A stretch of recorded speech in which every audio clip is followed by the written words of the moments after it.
Aslam, Billy the Kid, the United States' most famous outlaw. A teenage outlaw of the Southwest, the Kid was born William Henry McCarty on 3rd November 1859 upon New York area.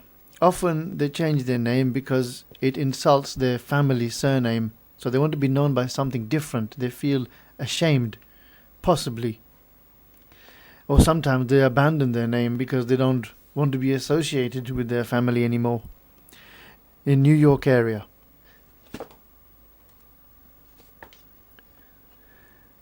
He also went by the aliases of William Antrim and William Harrison Bonney. Billy had a reputation for being short-tempered and was considered a vicious and ruthless killer. According to legend, he killed 21 men in total, one for each year of his life, in a period of just 4 years. He fought in at least 16 shootouts, killed at least 4 men, and assisted in the murder of 5 others. This is why the murderer should be caught. Obviously. And the penalty in the scriptures is murder for murder, because one murder can commit another murder and continue murdering. And if you are a residing judge, if you don't follow the scripture and convict him with murder, he may even murder you.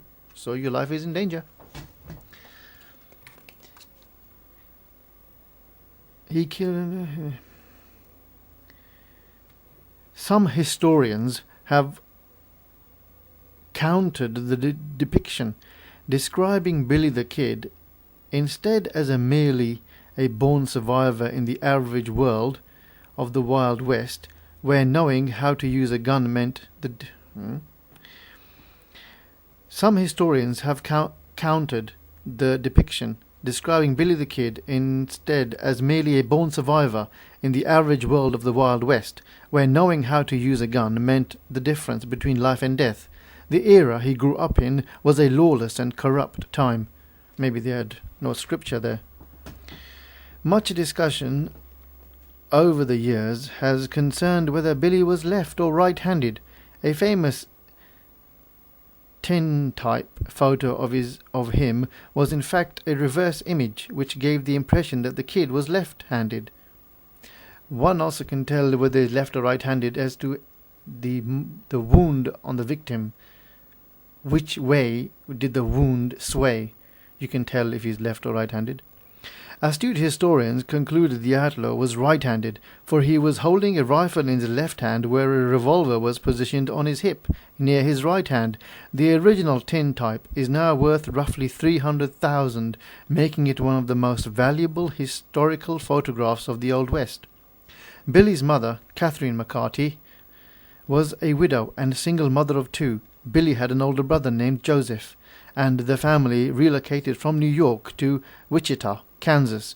During Billy's early childhood, by the early 1870s, Catherine was diagnosed with tuberculosis and ordered by her doctor to move to a drier climate, which is when the family relocated to Santa Fe, New Mexico.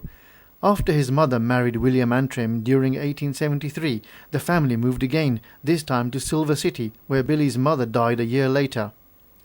Perhaps they were moving around because Billy was violent, and his mother knew about this. The family moved again to Silver City, where Billy's mother died a year later. Billy's stepfather moved the boys to Arizona. Now his stepfather, knows that he's violent, has moving him again. Maybe they are harboring him. Maybe he's gaining money for them also. Where both Billy and Joseph had to fend for themselves. He put them in foster homes, but they fled. Billy got a job washing dishes and quickly fell in with a wrong crowd. Obviously he felt ashamed as to what he was doing. His first criminal offence was there's nothing to be ashamed about, being, washing dishes, earning money. Being ashamed is having a disease, having AIDS. This is shameful. Having leprosy. This is abasing and humiliating. Having these diseases.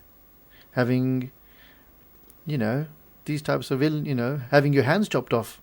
If you steal, this is humiliating and abasing. Washing dishes is not abasing or humiliating. His first criminal offence was the insignificant theft of a large tub of butter from the buckboard of a horse-drawn carriage at the age of 14. After Billy tried to sell the goods to a local merchant, he was caught by the sheriff. He received a tongue-lashing and a public spanking. Next, along with the town troublemaker, Sobrero Jack, Billy stole a large hamper of finished clothes from a Chinese laundry. He was caught with the clothing. When he refused to turn in his accomplice, the sheriff threw Billy into jail. Sombrero Jack helped him break out, and they moved to New York. When Billy, by now 16, and his friends got into a fight and a man was killed, one of Billy's foster parents paid for his train fare back to New Mexico. According to legend, it was in 1879 at the old Adobe Hotel in Hot Springs, upon New Mexico territory, that Billy hooked up with another outlaw, Jesse Evans, the leader of a band of horse rustlers called the Boys. Billy had been playing cards at the hotel when he was introduced to Jesse, and Billy then joined the Jesse James gang. Billy was involved in what was called the Lincoln War between Jesse James' gang and lawman over the possession of horses, during which a sheriff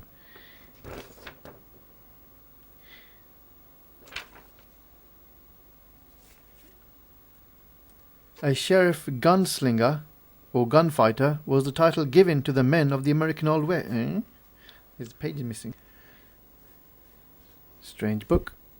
Continued on the other page. You sound like Dr. Watson then. Anyway. During which Sheriff William Brady was killed. He escaped being caught, however, and became a fugitive. Billy broke out on his own as a cattle rustler, getting his name on the wanted posters down in Arizona. He wrote New Mexico Governor Lew Wallace an impassioned letter asking him for a pardon. In the letter he wrote, "I'm not afraid to die like a man fighting, but I would not like to be killed like a dog unarmed." The governor agreed to pardon Billy in exchange for testimony against other outlaws. As part of the agreement, Billy turned himself in, but he soon realized that the pardon would never come. He was wanted for more than just rustling and didn't stand a chance in court. Billy made his escape quite easily, more or less just walking out of the Lincoln jail to freedom. He was caught 3 years later and charged for his participation in the Lincoln War. While he was by no means the only participant in the fight, Billy was the sole person tried for the murder of Sheriff Brady on April 8th. After the one-day trial in a small adobe building, Billy stood before the bench and a jury found him guilty of gunning Brady down 3 years earlier. On 13 April, Billy was sentenced by Judge Warren Bristol to be hanged by the neck until his body be dead. Instead, he escaped and immediately headed for the Fort Sumner, New Mexico, where he had friends. On 14 July 1881, Lincoln County Sheriff Pat Garrett shot Billy the Kid to death in an ambush at the Fort Sumner Ranch, home of a friend of his. The next day, Billy was buried at the nearby Old Fort Sumner Cemetery on the same grave site as two fallen companions, Tom Folliard and Charlie Bowdry. A stone marker lists all three men, whom are buried side by side with the words "Pals" carved into the top of the tombstone. Thank you very much for listening.